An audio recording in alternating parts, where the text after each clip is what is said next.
है जो कि आपके पेपर में पूछे जा सकते हैं। तो चलिए शुरू करते हैं। और पहला क्वेश्चन आपको दिख रहा है, फ्यूज का सिद्धांत क्या है, यानी जो फ्यूज होता है वो किस सिद्धांत पर कार्य करता है। तो साथियों देखिए, घरों में जो हम फ्यूज उपकरण का प्रयोग करते हैं, ये किस सिद्धांत पर कार्य करता है ये आपको बताना है। तो करेक्ट आंसर क्या हो सकता है इस क्वेश्चन के लिए, देखिएगा बिल्कुल ऑप्शन नंबर सी करेक्ट है, विद्युत का उष्मीय प्रभाव। ठीक है, विद्युत के उष्मीय प्रभाव के सिद्धांत पर कार्य करता है, याद रखिएगा option number C correct answer है। आगे देखिए, एनिलीन के शुद्धिकरण के लिए किस विधि का उपयोग होता है। साथियों पूछा जा रहा है कि एनिलीन के शुद्धिकरण के लिए किस विधि का प्रयोग किया जाता है। याद रखना ये क्वेश्चन बहुत ज्यादा पूछा जाता है, बहुत ही कंफ्यूजन होता है। तो भाप श्रवण विधि आपको याद रखना है यहाँ। ठीक है, एनिलीन का शुद्धिकरण किस विधि से किया जाता है, या एनिलीन के शुद्धिकरण के लिए किस विधि का उपयोग होता है, तो भाप श्रवण विधि। नेक्स्ट है, विज्ञान की शाखा न्यूरोलॉजी में कौन से अंग का अध्ययन किया जाता है। देखिए, विज्ञान की शाखा जो है न्यूरोलॉजी, इसमें कौन से अंग का अध्ययन किया जाता है ये पूछा जा रहा है। तो याद रखिए, विज्ञान की शाखा न्यूरोलॉजी में स्नायु तंत्र का अध्ययन किया जाता है। राइट आएगा ऑप्शन नंबर ए, स्नायु तंत्र। नेक्स्ट क्वेश्चन है, फोटोग्राफिक कैमरे का कौन सा आंख की रेटिना की तरह कार्य करता है। देखिए, फोटोग्राफिक कैमरे का कौन सा भाग है जो आंख की रेटिना की तरह कार्य करता है। करेक्ट आएगा साथियों फिल्म, ऑप्शन नंबर डी यहाँ करेक्ट आंसर हो जाएगा। नरलैंगिक हार्मोन इनमें से कौन सा है, बहुत ही इंपोर्टेंट क्वेश्चन है, आप ये स्टार मार्क कर लीजिएगा। देखिए, नरलैंगिक हार्मोन इनमें से कौन सा है ये आपसे पूछा जा रहा है। Option number C testosterone. देखिए, टेस्टोस्टेरोन जो है ये नरलैंगिक हार्मोन है, तो ऑप्शन नंबर सी इस क्वेश्चन का करेक्ट आंसर होगा। प्रोजेस्टेरोन जो आपको दिख रहा है ऑप्शन नंबर बी में, ये साथियों याद रखना मादा हार्मोन होता है, और ऑप्शन नंबर सी टेस्टोस्टेरोन जो है ये नरलैंगिक हार्मोन का उदाहरण है। सूर्य सोलर सिस्टम का कितना अनुपात रखता है, यानी या कितना प्रतिशत रखता है। तो सूर्य जो होता है सोलर सिस्टम का 99.86% रखता है। ऑप्शन नंबर डी यहाँ करेक्ट आंसर हो जाएगा। अगला क्वेश्चन है, श्वेत कोयला किसे कहा जाता है। बहुत ही इंपोर्टेंट क्वेश्चन है, इनमें से किसे श्वेत कोयला कहा जाता है। साथियों जल विद्युत याद रखना, कभी कभी जल विद्युत को श्वेत कोयला के रूप में संदर्भित किया जाता है। तो इस ये क्वेश्चन आपसे जब भी पूछे श्वेत कोयला किसे कहा जाता है, यहाँ कंफ्यूज नहीं होना है और आपको आंसर करना है जल विद्युत। ठीक है, ऑप्शन नंबर सी इस क्वेश्चन का करेक्ट आंसर होगा, जल विद्युत याद रखना है। निम्नलिखित में से किस दृष्टि दोष में रेटिना के सामने प्रकाश का फोकस उत्पन्न होता है। बहुत इंपोर्टेंट क्वेश्चन है। देखिए, निम्नलिखित में से किस दृष्टि दोष में रेटिना के सामने प्रकाश का फोकस उत्पन्न होता है। तो करेक्ट आंसर क्या हो जाएगा, आप बोलोगे सर निकट दृष्टि दोष में। ठीक है, याद रखना किस दृष्टि दोष में रेटिना के सामने प्रकाश का फोकस उत्पन्न होता है, तो निकट दृष्टि दोष ऑप्शन नंबर एक करेक्ट आंसर होगा। लेजर प्रिंटर में किस तरह के लेजर का प्रयोग किया जाता है। देखिए, जो लेजर प्रिंटर होता है इसमें किस प्रकार के लेजर का प्रयोग किया जाता है। याद रखिए, लेजर प्रिंटर में अर्धचालक लेजर का प्रयोग किया जाता है साथियों, अर्धचालक लेजर का। ठीक है, ऑप्शन नंबर एक करेक्ट आंसर है। आइंस्टीन को नोबेल पुरस्कार पथ ब्रेकिंग अनुसंधान और किसके निगमन के लिए मिला था। अल्बर्ट आइंस्टीन को नोबेल पुरस्कार मिला था साथियों भौतिकी के क्षेत्र में। आपसे पूछा जा रहा है कि आइंस्टीन को नोबेल पुरस्कार पथ ब्रेकिंग अनुसंधान और किसके निगमन के लिए दिया गया था। तो देखिए राइट है ऑप्शन नंबर, याद रखिएगा भी, फोटो इलेक्ट्रिक प्रभाव के नियम के लिए। ठीक है, बिल्कुल, तो करेक्ट आंसर हो जाएगा इस क्वेश्चन के लिए ऑप्शन नंबर बी। आगे देखिए, मेलाथियान क्या है। बहुत इंपोर्टेंट क्वेश्चन है, ध्यान से देखिए मेलाथियान क्या है। मेलाथियान का प्रयोग किस रूप में किया जाता है। तो वह मेलाथियान का प्रयोग जो है साथियों कीटनाशक के रूप में किया जाता है। याद रखेंगे सभी, किसके रूप में, कीटनाशक के रूप में। इसके बारे में बहुत ही इंपोर्टेंट बातें बता रहे हैं, जैसे कि देखो मेलाथियान जो होता है ये कीटनाशक है, इसका रासायनिक सूत्र बड़ा पूछा जाता है। तो मेलाथियान का रासायनिक सूत्र आपको यहाँ याद रखना है। देखिए, मेलाथियान का जो रासायनिक सूत्र होता है वो होता है C10H19O6PS2। याद रख लेंगे। फिर से देखिए, मेलाथियान क्या है, तो मेलाथियान एक कीटनाशक है और इसका रासायनिक सूत्र क्या होता है, तो C10H19O6 और PS2। याद रख लेंगे, याद रखना ही है। आगे देखिए, नेक्स्ट है, शुद्ध चीनी में कौन सा तत्व उपस्थित नहीं होता है। साथियों शुद्ध चीनी। चीनी का फॉर्मूला क्या होता है? चीनी का सूत्र आप लोगों को याद है ना, ये याद रखना है। देखो C12 H22 होता है और O11, याद रखना। C12 यानी कार्बन होता है, हाइड्रोजन होता है और ऑक्सीजन होता है, याद रखिएगा। C12 H22 O11 आसानी से याद रख सकते हैं, सिंपल है इसका सूत्र। तो चीनी में कौन सा तत्व उपस्थित है ये पहले देख लीजिए। कार्बन है, कार्बन है, हाइड्रोजन भी है, हाइड्रोजन भी है, ऑक्सीजन भी है, ऑक्सीजन भी है। क्या नहीं है? तो इसमें नाइट्रोजन नहीं है ना, तो इस क्वेश्चन का राइट आंसर होगा ऑप्शन नंबर सी, नाइट्रोजन। चलिए नेक्स्ट क्वेश्चन देखिएगा। किस लौह अयस्क में सर्वाधिक लोहा मिलता है? इनमें से कौन सा लौह अयस्क है जिससे सर्वाधिक लोहा को निकाला जाता है? आप यहाँ हेमेटाइट आंसर करोगे, बिल्कुल गलत हो जाएगा। मैग्नेटाइट साथियों याद रखना है। किस लौह अयस्क से सर्वाधिक लोहा निकाला जाता है? तो मैग्नेटाइट से। मैग्नेटाइट याद रखना है, ठीक है। आपको बता दें, देखिए मैग्नेटाइट में सर्वाधिक मात्रा में लोहा निकाला जाता है। उसके बाद क्रम इस प्रकार है, सबसे अधिक मैग्नेटाइट में निकाला जाता है पहले नंबर पे, उसके बाद हेमेटाइट में निकाला जाता है और फिर जो है लाइमोनाइट में निकाला जाता है, उसके बाद चौथे नंबर पर साइडोनाइट में, ठीक है। तो याद रखिएगा सबसे अधिक लोहा जो है मैग्नेटाइट से निकाला जाता है। ब्लू बेबी सिंड्रोम किन लवणों के कारण होता है? बहुत इंपॉर्टेंट क्वेश्चन है। देखिए ब्लू बेबी सिंड्रोम जो होता है ये किस लवणों के कारण होता है? तो नाइट्रेट के कारण। बहुत इंपॉर्टेंट क्वेश्चन है, नोट कर लीजिए, डबल स्टार मार्क कर लीजिए आप। ब्लू बेबी सिंड्रोम किन लवणों के कारण होता है? तो नाइट्रेट के कारण। निम्न में से मिर्च के सोरे और बिना बुझे चूने का सूत्र क्या होता है? बहुत इंपॉर्टेंट क्वेश्चन है। बुझा चूना और बिना बुझा चूना में तो बहुत ही ज्यादा कंफ्यूजन होता है। देखिए तो यहाँ आपको बताना है कि कौन सा मिर्च के सोरे और बिना बुझे चूने का सूत्र है। साथियों याद रखना, जो सोरा होता है ना, मिर्च का जो सोरा होता है उसका रासायनिक सूत्र होता है NaNO3, ठीक है, NaNO3। इसका रासायनिक नाम होता है सोडियम नाइट्रेट। क्या होता है? Sodium nitrate. और सोरा जो होता है, सोरे का जो रासायनिक सूत्र होता है वो होता है KNO3 यानी पोटासियम नाइट्रेट, ठीक है, पोटासियम नाइट्रेट आप इसको बोलेंगे। इसके अलावा साथियों जो देखिए, इसके अलावा जो बिना बुझा चूना होता है उसका रासायनिक सूत्र होता है CaO, यानी इसको आप बोलते हैं क्या? इसको बोलते हैं कैल्शियम ऑक्साइड। तो आसानी से याद रख लोगे, मिर्च का सोरा जो होता है सोडियम नाइट्रेट, सोरे का होता है पोटासियम नाइट्रेट, बिना बुझे चूने का होता है calcium oxide. Option number D will be correct answer for this question. अगला क्वेश्चन है, देखिएगा, इलेक्ट्रिक कार में प्रयोग की जाने वाली बैटरी में किसका प्रयोग किया जाता है? इलेक्ट्रिक कार जो होता है ना, ईवी व्हीकल्स, इलेक्ट्रॉनिक्स व्हीकल, तो ईवी में जो बैटरी लगा होता है उसमें किसका प्रयोग होता है? लिथियम का। लिथियम साथियों जिसका परमाणु संख्या 3 होता है, ये सबसे हल्की धातु है, ये भी आपको याद रखना है। देखिए नेक्स्ट क्वेश्चन देखते हैं, अगला है, देखिए असफल्ट के बारे में निम्न में से कौन सा कथन गलत है? ये आपको चुनना है साथियों। देखिए असफल्ट की अगर बात किया जाए ना, तो देखिए यह अत्यधिक गाढ़ा पॉलीक्लिक खुशबूदार यौगिक का मिश्रण है, बिल्कुल सही कथन है ये, ठीक है।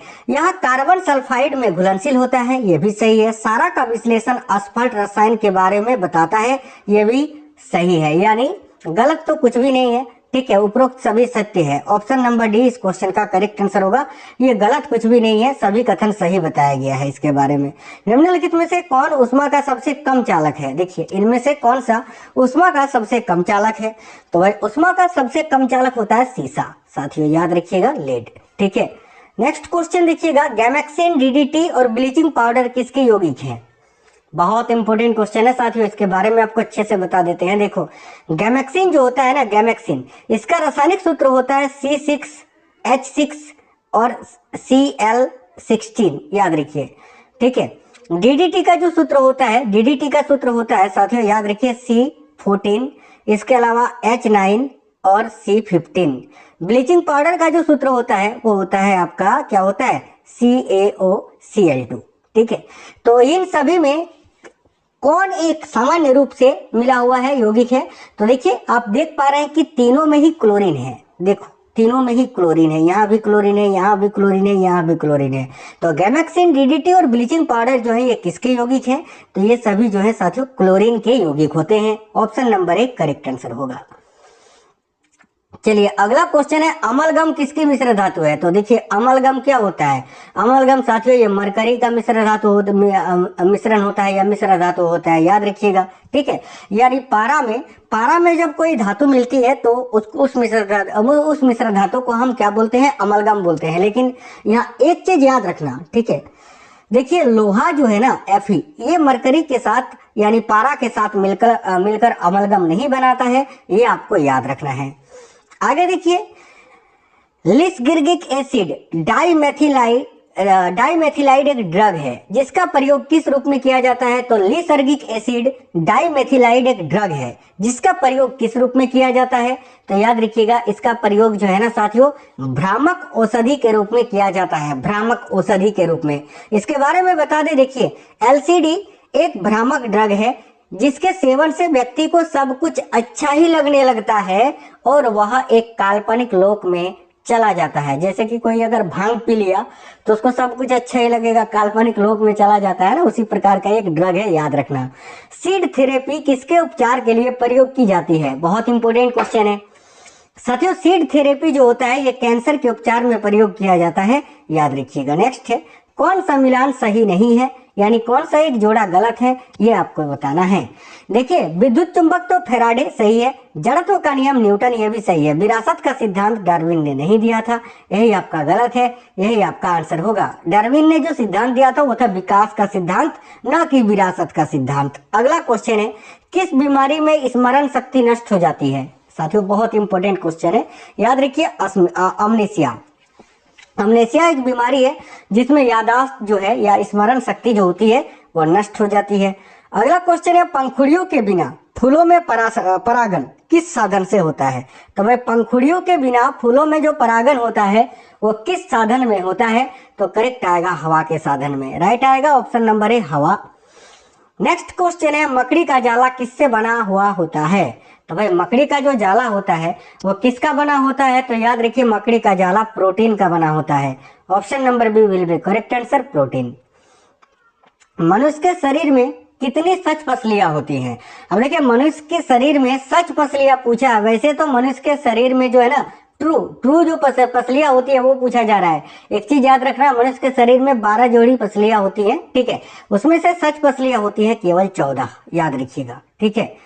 नेक्स्ट है, कोशिका में राइबोसोम का कार्य क्या होता है? बहुत इंपॉर्टेंट क्वेश्चन है। तो भाई कोशिका में जो राइबोसोम होता है साथियों ये क्या करता है? ये प्रोटीन का संश्लेषण करता है, ऑप्शन नंबर डी करेक्ट है, प्रोटीन का संश्लेषण। प्लाज्मोडियम फोसिफोरम से मलेरिया होता है, वह किस में पाया जाता है? तो प्लाज्मोडियम किस में पाया जाता है? प्रोटोजोन में पाया जाता है ना, ऑप्शन नंबर सी करेक्ट होगा। ग्लाइकोजन शरीर के किस भाग में पाया जाता है? देखिए ग्लाइकोजन बहुत इंपॉर्टेंट क्वेश्चन है ये, ग्लाइकोजन शरीर के किस भाग में पाया जाता है ये पूछा जा रहा है साथियों। ग्लाइकोजन की बात की जाए तो ग्लाइकोजन ग्लूकोज का ही एक रूप है जो ऊर्जा का एक मुख्य स्रोत भी है, आप जानते हैं, ठीक है। देखिए जिसे जो है ना आपके शरीर में मुख्य रूप से देखिए आपका जो लीवर होता है और मांसपेशी होती है ना वहां पर संग्रहित करता है ये।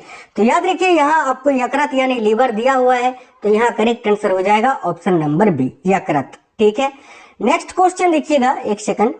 अगला क्वेश्चन है, हाइपोग्लाइसीमिया और हाइपरग्लाइसीमिया नामक शब्द इनमें से किससे संबंधित है या निम्न में से किससे संबंधित है? काफी अच्छा क्वेश्चन है, याद रखिएगा। हाइपोग्लाइसीमिया और हाइपरग्लाइसीमिया नामक शब्द जो है ये ब्लड शुगर से संबंधित है साथियों, राइट आएगा option number B blood sugar से। नेक्स्ट है, लेग हीमोग्लोबिन किस में पाया जाता है? काफी अच्छा क्वेश्चन है, याद रखिए लेग हीमोग्लोबिन जो होता है ये सोयाबीन में पाया जाता है, ऑप्शन नंबर बी करेक्ट है, सोयाबीन। नेक्स्ट है, संकल्प प्रोजेक्ट किस बीमारी के इलाज के लिए बनाया गया है? तो भाई संकल्प प्रोजेक्ट जो है ये किस बीमारी के इलाज के लिए बनाया गया है? तो याद रखिए HIV के लिए, ठीक है, HIV AIDS, option number B correct आएगा। कौन सा संगठन है जो लुप्त होती प्रजातियों के लिए रेड लिस्ट जारी करता है? काफी अच्छा क्वेश्चन है, तो इनमें से कौन सा संगठन लुप्त होती प्रजातियों के लिए रेड लिस्ट जारी करता है? याद रखिए International Union for Conservation of Nature, option number B यहाँ करेक्ट आएगा, International Union for Conservation of Nature, ठीक है। बहुत इंपॉर्टेंट क्वेश्चन है क्लास में, क्लास अगर पसंद आ रहा है तो वीडियो को लाइक जरूर करना साथियों। कौन सा कथन असत्य है? इनमें से कौन सा एक गलत कथन है ये आपको चुनना है। देखिए 1 लीटर ठंडी हवा, ठीक है, 1 लीटर ठंडी हवा 1 लीटर गर्म हवा से अधिक होगा। 1 लीटर ठंडी हवा 1 लीटर गर्म हवा से अधिक होगा। बिल्कुल सही कथन है ये। चमगादड़ अंधे होते हैं लेकिन जो विशेष ध्वनि वालों कानों, यहाँ पर तो गलत हो गया ना, चमगादड़ अंधे थोड़ी होते हैं, यही गलत हो गया। ऑप्शन नंबर भी करेक्ट होगा क्योंकि चमगादड़ अंधे नहीं होते हैं। ठीक है, देखिए लीवर जो होता है ग्लाइकोजन के रूप में ग्लूकोज को एकत्र करता है, ये भी सही है। मवेशियों की पैर और मुंह रोग एक वायरल रोग है, ये भी सही है। देखिए वे पौधे जो अत्यधिक नमक वाली मिट्टी में उत्पन्न होते हैं क्या कहलाते हैं? तो भाई वे पौधे जो अत्यधिक नमक वाली मिट्टी में उत्पन्न होते हैं उनको तो हेलोफाइटा कहा जाता है। हेलोफाइटा याद रखिए, ऑप्शन नंबर सी। अगला है, देखिए निम्नलिखित में से कौन से पौधे मांसाहारी हैं? बहुत इंपॉर्टेंट क्वेश्चन है ये, ध्यान से देखिए। देखिए निम्नलिखित में से कौन से पौधे मांसाहारी हैं? साथियों पौधे भी कीट खाने वाले होते हैं जिसको हम मांसाहारी पौधे बोलते हैं। ये जो आपको दिख रहे हैं ना, देखिए यूट्रिकुलरिया, नेपेंथेस, डायनोसिया, मकना डायोनिया, ये सभी जो है ना साथियों मांसाहारी पौधे होते हैं। इस क्वेश्चन का राइट आंसर होगा ऑप्शन नंबर डी, 1, 2 और 3 तीनों याद रखिएगा। हिरोशिमा और नागासाकी शहर किन द्वीपों में स्थित है जहां पर परमाणु बम गिराया गया था अमेरिका के द्वारा, है ना, इसीलिए ये बहुत ही ज्यादा चर्चित है दोनों। तो याद रखिए हिरोशिमा होन्शु द्वीप पर है और नागासाकी क्यूशु द्वीप पर स्थित है। ऑप्शन नंबर ए करेक्ट होगा। लेटेराइट मृदा का निर्माण किस प्रकार से होता है? तो याद रखिए लेटेराइट मिट्टी जो कि चाय की खेती के लिए सबसे उपयुक्त होती है, लेटेराइट मिट्टी का निर्माण जो है वो लीचिंग के माध्यम से होता है। Option number A leaching. Africa के पेम्बा और जंजीबार द्वीप किसकी खेती व निर्यात के लिए जाने जाते हैं? देखिए अफ्रीका के पेम्बा और जंजीबार द्वीप जो हैं ये लौंग की खेती के लिए जाने जाते हैं। याद रखना, लौंग की खेती और निर्यात के लिए। Option number A. निम्नलिखित में से कौन सी पर्वत श्रृंखला विश्व की सबसे लंबी पर्वत श्रृंखला है? याद रखिए करेक्ट आंसर होगा साथियों एंडीज जो कि दक्षिण अमेरिका में स्थित है। अगला, फेरोमोन्स पाए जाते हैं किसमें? फेरोमोन्स किसमें पाए जाते हैं? तो याद रखिए फेरोमोन्स पूछा है जो कि कीटों में पाए जाते हैं। ऑप्शन नंबर ए कीटों में। फोटोग्राफी में ऑक्जेलिक अम्ल का उपयोग किस रूप में किया जाता है? फोटोग्राफी में ऑक्जेलिक अम्ल का उपयोग जो है ये फेरस ऑक्जेलेट के रूप में होता है। Option number B. आगे देखिए, अस्थायी चुंबक बनाए जाते हैं किसके? तो भाई जो अस्थायी चुंबक होते हैं ये नर्म लोहे का बनाया जाता है। याद रखिए ऑप्शन नंबर बी करेक्ट आएगा, नर्म लोहे का। नेक्स्ट है, फास्फोरस का सबसे स्थायी अपरूप क्या है? तो भाई देखिए फास्फोरस का जो सबसे स्थायी अपरूप होता है वो होता है रेड फास्फोरस यानी लाल फास्फोरस। नेक्स्ट है, टीनिया पेडिस नामक कवक से उत्पन्न होने वाली बीमारी कौन सी है? देखिएगा टीनिया पेडिस नामक कवक से उत्पन्न होने वाली जो बीमारी है वह साथियों athlete foot. Option number B right answer होगा। निम्न तापी इंजन यानी क्रायोजेनिक इंजन का अनुप्रयोग कहाँ होता है? याद रखिएगा निम्न तापी इंजनों का जो प्रयोग है ये कहाँ पर किया जाता है? आप बोलोगे सर रॉकेट प्रौद्योगिकी में। ऑप्शन नंबर सी करेक्ट है, रॉकेट प्रौद्योगिकी में। उष्मारोधी पदार्थों की उष्मा चालकता कितनी होती है? देखिए जो उष्मारोधी पदार्थ होते हैं उनकी उष्मा चालकता कितनी होती है? तो साथियों उष्मारोधी पदार्थों की उष्मा चालकता होती है बिल्कुल शून्य यानी 0। नेक्स्ट है, कोलेस्ट्रॉल क्या है? देखिए कोलेस्ट्रॉल के बारे में पूछा जा रहा है। कोलेस्ट्रॉल क्या है? तो जंतु वसा में उपस्थित वसीय अल्कोहल का ये उदाहरण होता है। ऑप्शन नंबर सी यहाँ करेक्ट आंसर होगा। नेक्स्ट है, यदि संसार के सभी पौधे मर जाएं तो किसकी कमी के कारण सभी जंतु भी मर जाएंगे? तो देखिए यदि संसार के सभी पौधे मर जाएं तो किसकी कमी के कारण सभी जंतु, सभी मनुष्य, साथियों मनुष्य भी एक प्रकार का जंतु है, एनिमल है ना। देखिए यदि संसार के सभी पौधे मर जाएं तो किसकी कमी के कारण सभी जंतु मर जाएंगे? तो याद रखिए करेक्ट आंसर होगा ऑक्सीजन की कमी के कारण। चलिए नेक्स्ट है, मीथेन अणु की आवृत्ति कैसी होती है? तो मीथेन जो अणु होती है उसकी आवृत्ति या आकृति समचतुष्फलकीय होती है ना, इस प्रकार से होता है समचतुष्फलकीय। याद रखिएगा समचतुष्फलकीय करेक्ट आएगा ऑप्शन नंबर